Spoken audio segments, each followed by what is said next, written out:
Salam alaikum wa rahmatullahi ta'ala wa barakatuh.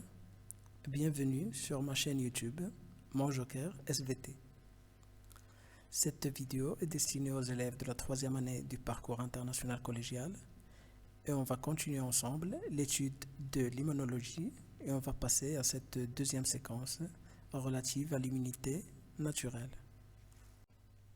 Avant de commencer, je vous conseille d'aller voir la vidéo de la séquence numéro 1 pour vous faciliter la compréhension de cette vidéo si vous ne l'avez pas encore fait. أذكركم أنه بإمكانكم إيقاف الفيديو في أي لحظة من أجل أخذ الوقت الكافي لاستيعاب الشرح. وإن كانت هناك صعوبات مرتبطة باللغة الفرنسية فلا داعي للتخوف، فالمهم أنكم سوف تلاحظون أنكم ستفهمون جميع المعلومات التي سأقدمها رغم أنكم لستم مجبرين على فهم جميع الكلمات التي استعملت. ثم بعد ذلك يمكنكم الانتقال إلى مشاهدة الفيديو الذي سأقدمه باللغة العربية في نفس الموضوع المناعة الطبيعية، ثم العودة بعد ذلك لمشاهدة الفيديو باللغة الفرنسية. On va parler dans cette première partie de la vidéo des barrières naturelles. Il faut savoir que notre environnement est très riche en micro-organismes, comme les virus, les bactéries, les champignons microscopiques ou protozoaires. Et notre système immunitaire, il empêche ces éléments d'entrer au milieu intérieur, et s'il entre, il essaie de les éliminer. C'est pourquoi on les appelle des antigènes. Et donc, vous devez apprendre par cœur ce mot antigène parce qu'on va l'utiliser dans la suite du cours. سوف أتوقف عند هذا المصطلح antigène. نقصد به جميع العناصر الأجنبية عن الجسم التي سيقوم الجهاز المناعي بمنعها من الدخول إلى الوسط الداخلي للجسم، وفي حالة دخولها سيقوم الجهاز المناعي سيحاول القضاء عليها. إذن هاد لي زونتيجين قد تكون فيروسات أو des bactéries ou des champignons, des protozoaires ou des cellules cancéreuses qu'on va voir après. La première ligne de défense de notre système immunitaire sont les barrières naturelles. Il y en a deux types, barrières mécaniques et la principale c'est la peau. Donc la peau, il empêche l'entrée des antigènes au milieu intérieur. إذا الجلد يمنع دخول les antigènes à l'intérieur de notre corps. Deuxième barrière mécanique, les cils de la trachée. Donc au niveau de la trachée, on a des cils qui bloquent un peu l'entrée des micro-organismes dans les voies respiratoires. إذن هناك بعض الأهداب على مستوى المسالك التنفسية التي تعيق دخول les antigènes à l'intérieur de notre système respiratoire. Troisième barrière mécanique, les muqueuses. Ce sont des membranes qui enveloppent les voies respiratoires ou le tube digestif ou les voies urogénitales. Autre type de barrières naturelles, les barrières chimiques, comme les larmes, la salive, ou la sueur, ou le suc gastrique sécrété par l'estomac, ou encore les sécrétions génitales, الإفرازات التناسلية. Donc, en résumé, les barrières naturelles mécaniques et chimiques empêchent les antigènes d'entrer dans le milieu intérieur de notre corps.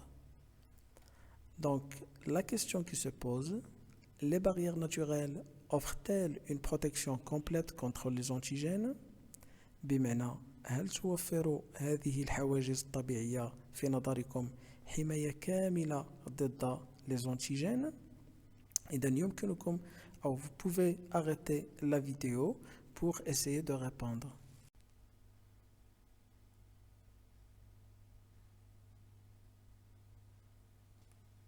Malheureusement, les barrières naturelles seules n'assurent pas une protection totale contre les antigènes. Par exemple, Une plaie au niveau de la peau peut provoquer une fuite des antigènes dans le milieu interne. بمعنى يمكن لجرح على مستوى الجلد ناتج عن وخز بشوكة مثلا أن يتسبب في تسرب les antigènes au milieu intérieur. Le milieu intérieur est formé de sang et la lymphe et on va voir ça en détail après. Donc dans ce cas, après que les antigènes ont dépassé la barrière naturelle qui est la peau dans ce cas, donc notre système immunitaire va réaliser une réaction qu'on appelle la réaction inflammatoire. Comme vous le voyez sur cette photo, donc l'épine porte des antigènes qui sont des bactéries dans ce cas. Et quand ils déchirent la peau, les bactéries se retrouvent dans le milieu intérieur. Donc ils vont trouver les nutriments et la température 37 degrés, donc convenable pour la multiplication, et ils vont commencer à se multiplier rapidement. Mais heureusement que notre système immunitaire va réagir en faisant la réaction inflammatoire. Sur ce schéma, on peut étudier quelques symptômes de la réaction inflammatoire. Comme vous pouvez l'observer, il y a une dilatation du capillaire, donc par rapport au diamètre du capillaire à l'état initial.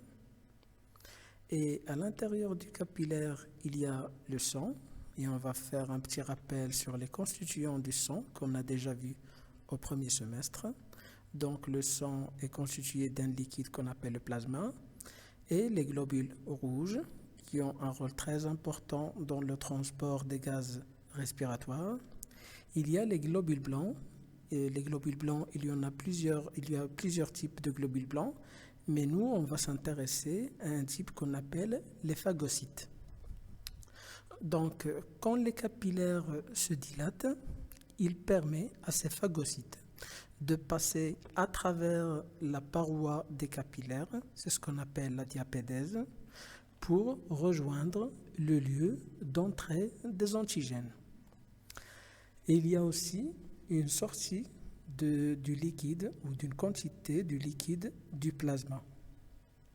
Ce qui donne que la région du plaie, devient gonflée, et elle aura une couleur rouge. Autre symptôme qu'on ne peut pas voir sur ce schéma, c'est qu'il y a aussi une excitation des fibres nerveuses sensitives, ce qui donne la sensation de la douleur. Et aussi, il y a une augmentation locale de la température. يعني هناك تهيج النهايات العصبية هي التي ستكون مسؤولة عن الألم، وسيكون هناك ارتفاع محلي في درجة الحرارة، بمعنى سترتفع الحرارة يعني نسبيا في هذا المكان المرتبط بالجرح، وليس ارتفاع شامل يعني درجة حرارة الجسم بشكل عام. إذا سترتفع درجة الحرارة فقط في المكان المرتبط بالجرح، يعني الذي حدثت فيه هذه الاستجابة الالتهابية بأعراضها الأربعة التي رأيناها، هي الانتفاخ، الإحمرار، الألم وارتفاع محلي لدرجة الحرارة. Donc, en résumé, les symptômes de la réaction inflammatoire qu'on a vu, la rougeur, l'ihmarar, le gonflement, la douleur et une augmentation locale de température. Donc il faut apprendre ces 4 symptômes par cœur. Ce sont les symptômes de la réaction inflammatoire. La réaction inflammatoire, avec ces 4 symptômes, va permettre aux phagocytes d'éliminer l'antigène grâce à une opération qu'on va appeler la phagocytose. On va maintenant étudier les étapes de la phagocytose. Comme on peut l'observer sur cette animation, donc le phagocyte élimine et dégrade l'antigène.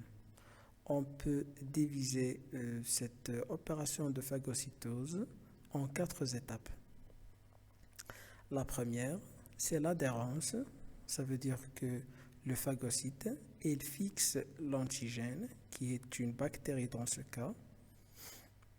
Après, il y a une ingestion, l'épithèle, donc il va faire entrer l'antigène dans son cytoplasme. Après, grâce à des vésicules digestives qui contiennent des enzymes, il va dégrader cet antigène. Et après, il va y avoir expulsion des déchets. Il faut apprendre ces 4 étapes de la phagocytose par cœur et dans le même ordre. Il faut faire attention, il ne faut pas confondre le phagocyte, qui est une cellule, un type de globule blanc, et la phagocytose, qui est une opération de l'élimination de l'antigène par la phagocyte ou le phagocyte. إذا يجب يعني عدم الخلط بين الفاغوسيت الذي يعتبر خلية أو كرية أو نوع من الكريات البيضاء et la phagocytose qui est عملية تقوم بها le phagocyte. D'accord? Donc, nous comprenons maintenant pourquoi la peau est nettoyée avec de l'alcool avant l'injection. إذن أصبحنا الآن نفهم لماذا مثلا الممرض قبل أن يعطي حقنة لمريض يقوم بتنظيف المكان بالكحول من أجل إزالة الكائنات المجهرية التي قد تكون فوق الجلد لكي لا يحدث une réaction inflammatoire. Maintenant, on va faire un bilan de ce qu'on a vu dans cette vidéo. Dans le milieu extérieur, il y a des micro-organismes qui peuvent être pathogènes ou ils donnent des toxines ou des cellules étrangères. Ces éléments, on les considère comme des antigènes. Et notre système immunitaire, donc dans ce cadre, je vais vous présenter ce que notre corps ou le système immunitaire fait comme réaction pour éliminer et combattre les antigènes. Donc, la première barrière contre les antigènes, ce sont les barrières naturelles qu'on a vues au début de cette vidéo, les barrières physiques ou mécaniques et la barrière chimique. Si l'antigène arrive à dépasser les barrières naturelles, donc il entre dans le milieu intérieur du corps. Et on a vu qu'il va y avoir une réaction inflammatoire qui se caractérise par la rougeur, le gonflement, une augmentation locale de température et la douleur. Cette réaction inflammatoire est très utile parce que c'est elle qui va favoriser la phagocytose. La phagocytose, on l'a vu, il se passe en 4 étapes: adhérence, ingestion, digestion et expulsion des déchets. Et la cellule ou le globule blanc qui est responsable de cette phagocytose, on l'appelle le phagocyte. On a vu donc dans cette vidéo l'immunité naturelle non spécifique qui se caractérise par la rapidité. Donc cette immunité, elle est assurée par les barrières naturelles, la réaction inflammatoire qui favorise la phagocytose. Pourquoi on qualifie cette immunité d'immunité naturelle? Parce que notre système immunitaire a la capacité de se défendre de cette manière dès notre jeune âge. Et il est non spécifique. Pourquoi? Parce qu'il est dirigé contre les antigènes ou tous les antigènes, sans exception, donc sans tenir compte du type de l'antigène. Est rapide parce que cette réaction inflammatoire ou la phagocytose, il se produit juste après l'introduction de l'antigène ou le passage de l'antigène dans le milieu intérieur. رأينا في هذا الفيديو إذن المناعة الطبيعية الغير نوية التي تتميز بالسرعة. لماذا مناعة طبيعية؟ لأن هذه الطريقة في الدفاع التي يمتلكها جهازنا المناعي يمتلكها منذ ولادتنا، إذن لا يكتسبها مع الوقت، لذلك نسميها مناعة طبيعية. وغير نوية لأنها موجهة ضد جميع ليزونتيجين بدون أخذ بعين الاعتبار نوعها، يعني هل هي فيروس أم بكتيريا أم عصيات الكازاز أو الدفتيريا. إذن لا نراعي اهتماما لنوعية لونتيجين، فهذه المناعة الطبيعية الغير النووية غير مرتبطة بنوع لونتيجين. وتتميز بالسرعة، أي أنها تقوم بمحاصرة أو منع لونتيجين من الدخول، أو تقوم بالاستجابة لرياكسيون انفلاماتوار إلى فاغوسيتوز، يعني تقوم بهذه العمليات بسرعة، يعني لا تكون بطيئة بل تكون مباشرة بعد دخول l'antigène. Dans la prochaine vidéo, on va voir comment notre système immunitaire réagit contre des antigènes spécifiques. Donc, on va parler de l'immunité spécifique et on va voir ses modalités. إذن في الفيديو اللاحق إن شاء الله سوف ندرس المناعة النووية، أي التي يقوم بها الجهاز المناعي ضد نوع محدد من les antigènes. On est arrivé à la fin de cette deuxième séquence sur l'immunité naturelle. إذن أدعوكم للمشاركة في قناة مونجوكير SVT ليصلكم جديد هذه القناة. وإن كانت لديكم أسئلة مرتبطة بمادة علوم الحياة والأرض بشكل عام أو بهذا الدرس، يمكنكم كتابتها في تعليق وسأجيب عندما يسمح الوقت بذلك. دمتم في رعاية الله، إلى اللقاء.